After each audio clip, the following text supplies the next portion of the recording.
Before we get to the boxing, we don't talk about UFC a lot. No. But let me just say, yeah, there's nothing nastier than somebody breaking their leg and then stepping down on that leg and not realizing that it's broken. Willis McGahee in 2000. So McGahee's in my top 5, but the worst injury ever is Kevin Ware. Kevin Ware's injury at Louisville is the grossest I've ever seen, and I ever will see.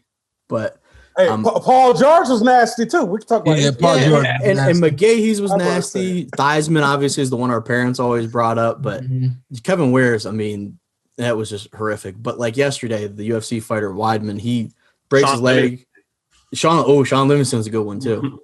But that dude breaks his leg and steps back and doesn't realize it's broken. I'm just like, you wanted to be like, your leg's broken, just fall, don't step back. But so yeah, that was gross. And then the guy with the and last night's had to be the worst because there's no padding, like there's no socks, there's nothing that can cover up what we saw. Like, so I'm not a big UFC guy, but I knew when that happened, I was like, oh, that happened to Anderson Silva back in the day. Right. And what I found out via the Twitter world was Anderson Silva broke his leg against that guy that broke his leg yesterday. Wow. So it was like a giveth and taketh away. So, yeah, that was nasty though. But last night in the UFC, like we don't really watch the UFC. I think last night's buzz, I saw it from watching ESPN Plus, and I kept seeing. And so I was like, all right. And it's not that I don't want to give it a shot or anything like that. Just something that I don't really go out of my way to really watch. Stipe, and a few other UFC fighters. I try to support them, but I had a feeling last night. So I was like, all right, let's do it. And I got more than I bargained for, man, because I did not want to see that leg get broke. No. And then the knockout, Usman. Yeah. His knockout, that was scary. Like, I don't like to see that kind of stuff. I know it sounds weird coming from me, but that was too much for me. Last night was too much for me. My one criticism with UFC, and it sounds like you might be kind of in the same lane as me, the punching them after they're already out and on the ground is just I understand the referee has to get there, and sometimes there's these miraculous comebacks, but it's so unnecessary. Like he gets hit yesterday. He's clearly unconscious. Yeah. Hits the ground, and then the dude comes over and just hits these hammer fists. Yeah. I'm like, who is this for? Who is this for right now? It's not me. It's crazy because my lady said I'm a psycho. Because I'm like, hey, beat his ass till you die. She's like, come on, man. I'm like, you got to show him you won. I was like, Anthony, you're doing too much. Way too much. Hey, I'm like, hey, the ref, stop it. I'm not going to stop it. What they say? Play through the whistle?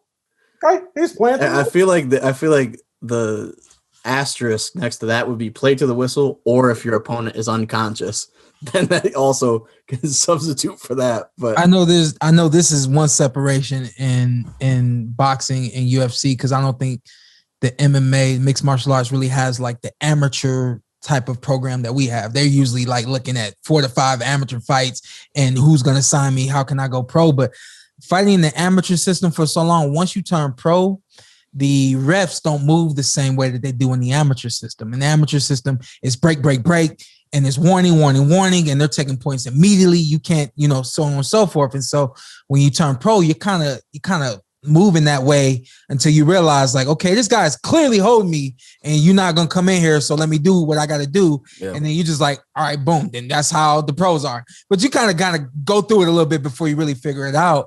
Hendry, the Dominican fighter that my dad has, he's making his debut this week coming. Oh, nice. And we're sparring last week, and I caught him with a hip punch. And as soon as I hit him to the hip, he says, whoa, wait. Sean, don't put that out there. He said, wait, right? And he's like really like bothered. You know what I mean? And it's the same dude that be doing all this crazy stuff. Hey. All the fighters. I mean, like, all this kind of stuff. He be talking and all that while he's sparring. And I catch him with a hip shot. You over there trying to teach him a lesson. Exactly. So he like, whoa. And so I smiled and laughed at him and kind of went like this. And then we got back sparring. Long story short, when we got out the ring, I told him, I said, grab my translator. I said, Henry, that punch is legal in professional boxing. I said, you just have to wait until the referee is on the opposite end, and then you can throw that punch. But as long as the referee doesn't see it, it's legal. Once the referee sees it, don't do it anymore. And so he basically thumbed up. He's like, all right, I got it.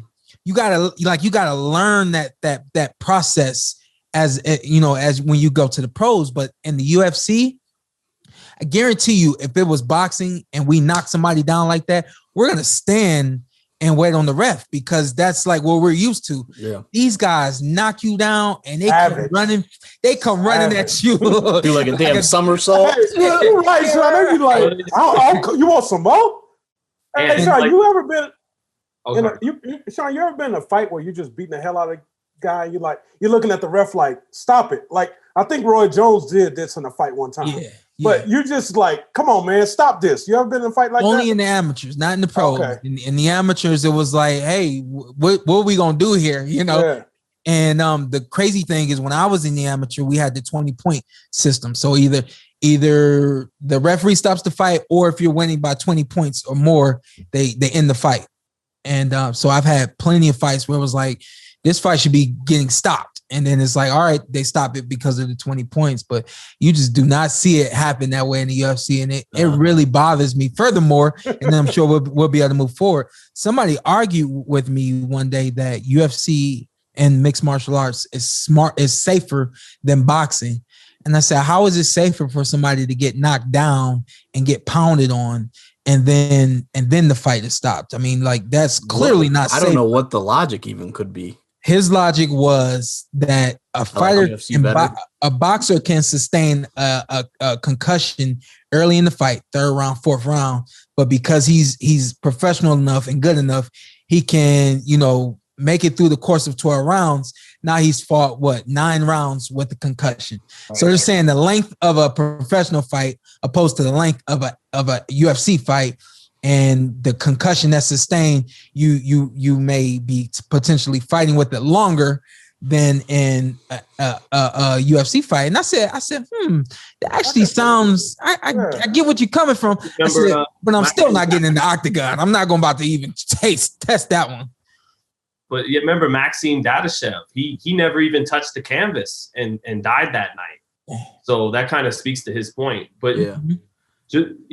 Like Ant was saying, these guys are savages that do that. There is that savage, animalistic thing about UFC that, to us is like, I never watched UFC, but to an MMA fans, they might be listening to this going like, yeah, that's exactly what we're talking about. Yeah. It stimulates a real no hold bar fight more so than boxing does, which, whatever. But yeah, they're different. I think he felt himself take a shot at boxing. No, he's right on the money. What? I don't do that. I'm boxing. I don't watch UFC MMA. Yeah, but their point would be, what you're saying is why we like it more. And and if y'all get annoyed watching a boxing match with me, I promise you do not want to watch a UFC fight with me. I promise you don't, because I yell so loud. I be scaring my sons. Babies be crying for no reason. My security system go off. What the hell? It's bad. It's bad. He got money. He got money. No doubt. Don't tell me you didn't enjoy what you saw, because I know you did. What you need to do now, hit that subscribe button, hit the like, hit that notification button. Check us out every week, every Tuesday, something new for you right here on the Porter Way Podcast.